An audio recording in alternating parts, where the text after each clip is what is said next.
ഈ ഒരു ക്വസ്റ്റ്യനകത്ത് പറഞ്ഞിരിക്കുന്ന എയും ബിയും ഈക്വൽ എഫിഷ്യൻ്റ് ആണ്. അവർക്ക് ഇൻഡിവിജ്വലി ഒരു വർക്ക് കംപ്ലീറ്റ് ചെയ്യാൻ 30 ദിവസം എടുക്കുന്നു.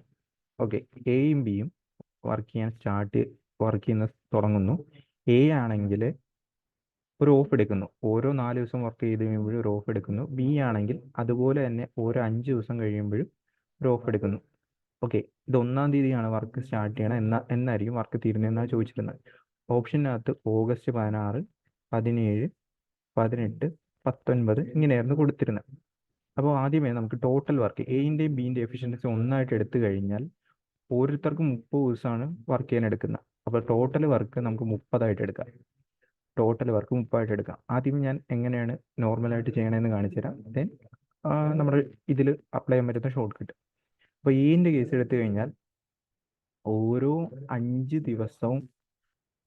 ദിവസത്തിൽ 4 ദിവസം വർക്ക് ചെയ്യും, ഒരു ഡേ ഓഫ് എടുക്കും. അതായത് 4 ദിവസം വർക്ക് ചെയ്യും, 5-ാമത്തെ ഡേ ഓഫ്, അങ്ങനെയായിരിക്കും വരുന്നത്. അല്ലെങ്കിൽ 5 ദിവസത്തെ കണക്കെടുത്തു കഴിഞ്ഞാൽ 4 ഡേ വർക്ക് ചെയ്യുന്നു, ഒരു ഡേ ഓഫ് എടുക്കുന്നു. ഓക്കെ, അപ്പോൾ ഇതെല്ലാം ചാർട്ട് ചെയ്യുന്നത് 16, 17, 18, 19 ആണ്. ഓക്കെ, അവിടെ ഇരിക്കട്ടെ. ബീൻ്റെ കേസ് എടുത്തു കഴിഞ്ഞാൽ അവനാണെങ്കിൽ 5 ഡേ വർക്ക് ചെയ്യുന്നു, ഒരു ഡേ ഓഫ് എടുക്കുന്നു. അതായത് ഓരോ 6 ദിവസത്തെ കേസ് എടുത്തു കഴിഞ്ഞാൽ 5 ഡേ വർക്ക് ചെയ്യുന്നു, ഒരു ദിവസം ഓഫ് എടുക്കുന്നു. ഓക്കെ, ഇവിടെ 16-ലാണ് തുടങ്ങിയത് കൊണ്ട് നമുക്ക് 15 ദിവസത്തെ കേസ് എടുത്ത് നോക്കാം. ഓക്കെ, 15 ദിവസത്തെ കേസ് എടുക്കുമ്പോൾ എ ഇതുപോലെ 3 സൈക്കിൾ കഴിഞ്ഞിട്ടുണ്ടാവും. അതായത് എ 12 വർക്ക് അവിടെ ചെയ്തിട്ടുണ്ടാവും. 16 ദിവസത്തെ കണക്കെടുക്കുമ്പോൾ ബീൻ്റെ നോക്കിക്കഴിഞ്ഞാൽ അടുത്ത 6 ദിവസം കഴിയുമ്പോൾ 5 വർക്ക് ചെയ്യും, ഒരു ദിവസം ലീവ് എടുക്കും. ഇനിയിപ്പോൾ ബാക്കി പോയിട്ട് 6, 6, 12 3 ദിവസത്തെ കേസാവുള്ള 3 ദിവസം അവൻ വർക്ക് ചെയ്തിട്ടുണ്ടാവും. അപ്പോൾ 3 വർക്ക് തീർന്നിട്ടുണ്ടാവും. മീൻസ് 13 വർക്ക് അവിടെ കംപ്ലീറ്റ് ചെയ്തിട്ടുണ്ടാവും.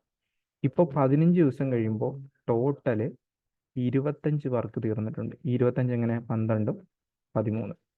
ഇത് 16-ാമത്തെ ദിവസം എ വർക്ക് ചെയ്യും, ബി ആണെങ്കിൽ ബിയും വർക്ക് ചെയ്യും, അപ്പോൾ 27. 17-ാമത്തെ ദിവസം എ വർക്ക് ചെയ്യാനുണ്ടാവും, ബിയും വർക്ക് ചെയ്യാനുണ്ടാവും. സോ 2, 29. 18-ാമത്തെ ദിവസം എ വർക്കിംഗ് ഉണ്ടാവും, ബി ലീവായിരിക്കും. കാരണം ഇവിടെ ഇപ്പോൾ ഓൾറെഡി 3 ദിവസം കഴിഞ്ഞു, ഇനിയൊരു 3 ദിവസത്തെ കേസാണ് ഇത് വരുന്നത്. അതിൽ ലാസ്റ്റ് ദിവസം അവൻ എന്തായിരിക്കും? വർക്കിംഗ് അല്ലായിരിക്കും. അപ്പോൾ 30 ആവും. ഇങ്ങനെയാണ് നോർമൽ കേസിൽ വരുന്നത്. ഇനി ഇതിൽ തന്നെ നമുക്ക് ഒരു ഷോർട്ട് കട്ടായിട്ട് പറഞ്ഞു കഴിഞ്ഞാൽ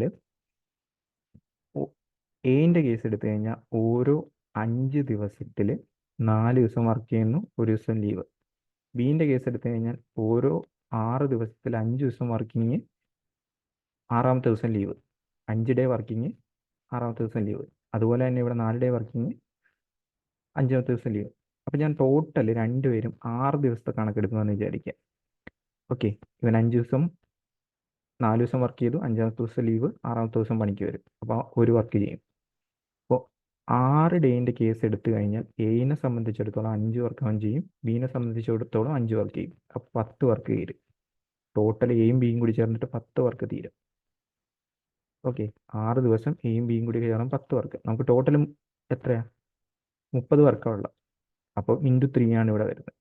അപ്പോൾ 30. ഇവിടെയും × 3 വരും, 18. അപ്പോൾ 1-ാം തീയതി തുടങ്ങിയിട്ട് 18-ാം തീയതി ആയിരിക്കും വർക്ക് തീർന്നിട്ടുണ്ടാകുന്നത്.